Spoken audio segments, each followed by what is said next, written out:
Okay, I just wanted to show you in a real quick video how you can, or what you can do with the epoxy molding technique that I explained in one of my other videos to repair or rebuild some of those Mistral parts that you have in the centerboards, those plastic parts that wear out. There's two parts in particular. One is the this rotating piece.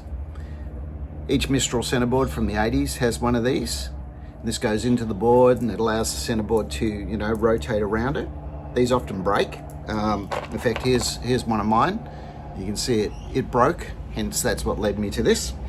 And the other part that we seem to have problems with in these old boards is these compression pins. And your typical Mistral centerboard will have two of these.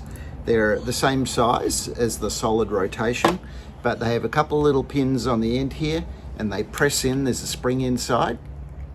And that helps the centerboard actually stick. So these are pretty straightforward. You can just make up a mold, showed in the other video, put your epoxy in, and you come out with one of these. But these compression pins are a little more complex. So I ended up using two molds. One was like this, and that makes the casings. Okay, that's what comes out, two of those. And then I have a second mold that looks like this. And this makes the little pins, and you have two of these as well. The other thing you need is a spring that goes inside.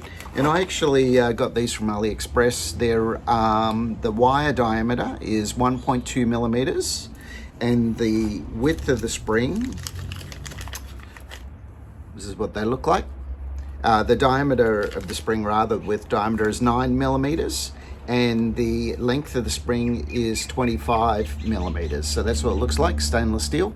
So it's quite a thick spring. Now the originals have this part here, and in the middle they actually have a disc, and they have two small springs each side. But I really don't think you need that that little stainless steel disc inside, and it's a weird size. It's like 21 millimeters. It's really hard to get. So what I do is I just simply have my my casing. I have my spring, and then I have my two end pieces that go inside. I'll just put this together and then I'll sort of hold it up. Okay, so that's what it looks like. You see they squeeze, and they can't get lost. That's as far as they can go. And then of course you put the other side of the casing on the outside, hold these in together, and there's some little pins that hold the whole thing together, and you end up with something like that. So it's really pretty simple. I end up with mine, so I've made a few here. I've got a couple of black ones. I made some blue ones as well. I end up putting a little bit of, just a little bit of super glue to hold the thing together. The original ones don't have any glue, so in fact when you pop them out of your centerboard, the casings, the whole thing can spring apart. But I just put a tiny bit of super glue in there just to kind of hold it together. If I really wanted to, I can still break them apart.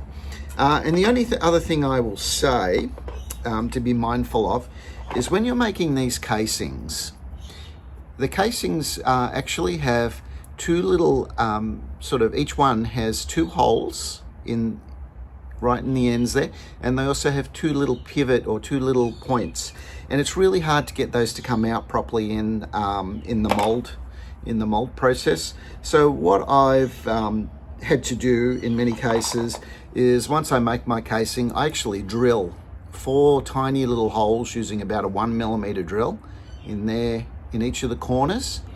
And then I cut myself a tiny little bit of stainless steel wire, which I also got from AliExpress. I think it's 1 millimeter or 1.2 millimeters, depending on what size holes you put. I think I used 1 millimeter. Cut tiny little pieces off, put a little bit of epoxy in there, and put my wire in there. So I think I've got one here I can show you. Here's one. If I hold this up close to the camera, you'll be able to see the little metal piece. See that there? And there's one on each of the corners. So this particular one actually came out of the mold okay. See, it's actually got the plastic one there too. So the mold actually, it worked for that, but it didn't work for that one. So I had to drill a little hole, put my little piece of stainless steel in, and it's good to go. And obviously then you can put two pieces together.